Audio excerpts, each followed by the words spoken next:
Hello, cosplay world! Back with a 6-part series on a full Mercy cosplay. We're gonna have details, extended video, or the other half of the extended videos on photocosplay.com, and more information there as well. So check out the link in the description if you want more than what's going up on YouTube, because there's a ton more information. In fact, getting them into even 6 videos was a bit of a pain because there's so much to go into, and even to staff here, which is kind of the simplest part of the project. So for a lot of my work with staves and things that interlock or have to break down for 4-foot rules or things like that, I like to use a combination of PVC pipe and wood dowel. For one, when you combine them together, they take screws very well. The PVC pipe holds screws, and the wood dowel just has a better overall structural integrity. It doesn't wobble. You'll find the PVC pipe wobbles, but wood dowel will not. So in the combination of the two, you get a very nice structurally sound piece. Additionally, PVC pipe sockets very well into itself. Like a 1/2-inch PVC pipe will fit very nicely if heated into a 3/4 PVC pipe, and then 3/4 will fit into a 1-inch PVC pipe. So you're able to do various layering without doing too much trouble as far as adding, say, details. Now you will need to do details for pieces like on the top right corner you see a curved section. That's actually a bit of PVC foam sheeting that I've cut out and wrapped around and screwed into place and glued onto the piece itself. But in general, it definitely is nice that your pieces very smoothly interlock. Now, you'll also notice that I used a bit of dowel rod at the top right hand corner to cap off the ends. This is just because they cap off the ends very nicely. Because 1/2-inch PVC pipe is the actual internal diameter, 1/2-inch wood dowel slots in exactly perfectly, and then we can glue that in place, and boom, we have a cap. Yay! Fairly simple to do there. So when you do a joint with a wood dowel in the middle, you don't need things like PVC pipe joint pieces that are kind of noticeable and big and bulky. You'll just have 2 pieces of the same width but up against each other with a line where they connect. And those lines are very easy to kind of hide or find some kind of seam within the art itself and make the connection there. So for a few of our details, we're going to be adding Warbler here. It's just easier. I suppose I could custom shape some plastic or whatever, but honestly it's not really worth my time, and a lot of this is scraps, so I'm going to be adding this as a detail with some leftover material, and it's nice and thermal adhesive, so I just heat it up and it sticks to it, no problem. Bam. For these details along the top of the staff. Now, we are going to be adding lighting to this with the tip, and it's going to be very, very simple, but I think I'm going to wait till we actually see that to demonstrate the pieces. The fins are also going to be detachable because they sort of float. In the art or the rendering, they look like they float. And as much as I'd like to attach some like some flexible plastic bits to make it float, it's probably easier to make them attached and then deal with them that way. All these details you see are bits of PVC foam sheeting that I've cut out to the correct shape, and then we're going to heat them up and attach them. They work exactly in the same way as you would see Warbler attached, except it's not thermal adhesive. You have to use a glue. This is a special plastic glue. You can find a similar kind of plastic glue in your regular hobby shop for putting models together.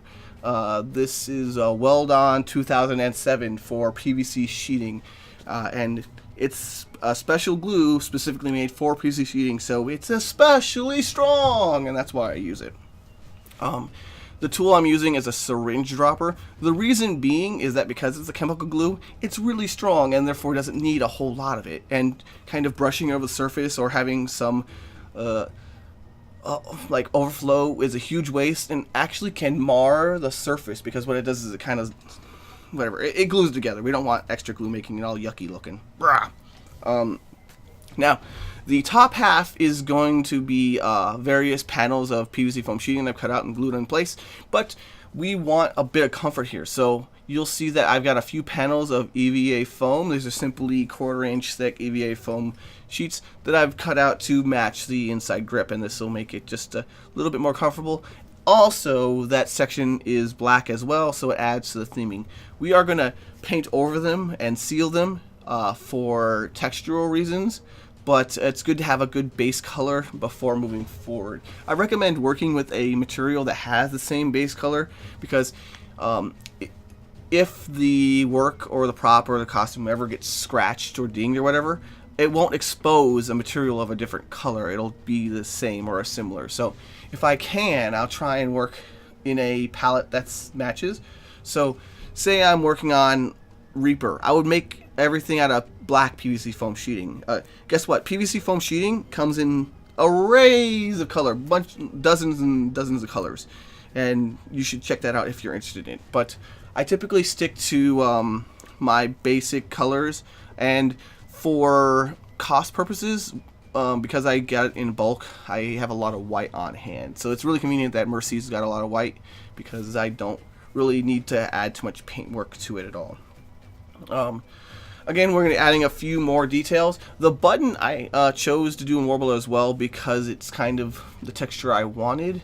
And a few of these smaller details I didn't want to have to mess with and have to get... I didn't have to glue all these pieces down and cut out small pieces of plastic card or something like that. It was easy enough to use scrap I had on hand. I cheated. I cheated. So the fins are made from XPS foam. That's extruded polystyrene foam. That's the kind that you want to wear a mask for. I simply cut a general shape and then began to sand and smooth them to the correct size. I love XPS foam for carving. It makes it an incredibly easy job, especially if you got the thick stuff. This is 2-inch thick material, and it completely negates the caking effect you can get when you're using, say, EVA foam and layering a cake. You run into the scenario where you can see the lines where you have several layers of material. If you use thicker material, you get less lines, obviously. So that's awesome! Now, the detail is going to be done in EVA foam. We're going to glue it in place with a simple PVA glue. This is because XPS foam is very sensitive to glues, and so we're going to need to coat it. You see me adding a bit of coating here as well to give it a bit of a shell, give it a bit of more rigidity. There are other coatings, but this was the simplest, and some of them can involve resins and chemical gloves, and I wasn't really up for that, I guess, for such a small sort of part of the overall work. Busting out, say, $30 in resin to add to the fins on a small piece is something I'm not really looking forward to. So as long as I'm clean with my glue, this is just fine. I don't want to add too heavy of a layer, because it'll become sloppy and slump when it's drying. We'll end up with pooling and dripping. So it's better, just like when you do paint, to do several thin layers than to do one big heavy thick layer. This is a general rule. And you see there's a little notch there. That notch is the piece that allows you to attach these fins to the main shaft of the staff. These are 100% detachable, and I recommend attaching them when you're not in use, because they poke out quite a lot and they'll bear a lot of weight.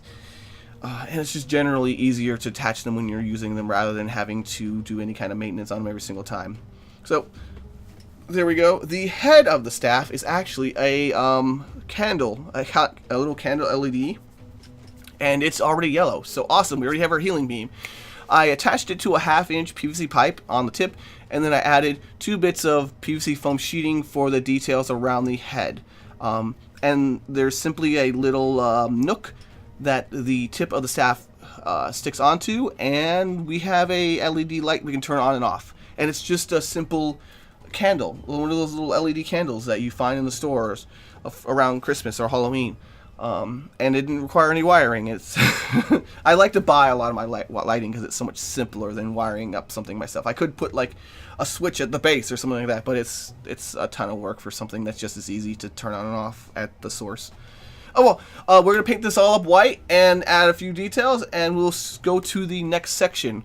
I think I'll go into more detail on the paint in the last video, but for right now, let's go over to finalcosplay.com and check out the video on the base plate, the breastplate, the chest plate, the thing in front. Rawr! I'll see you guys there. Good times to all. Rawr. Hey, over at finalcosplaycore.com, we have a ton more cosplay awesomeness. You should check it out. Rah!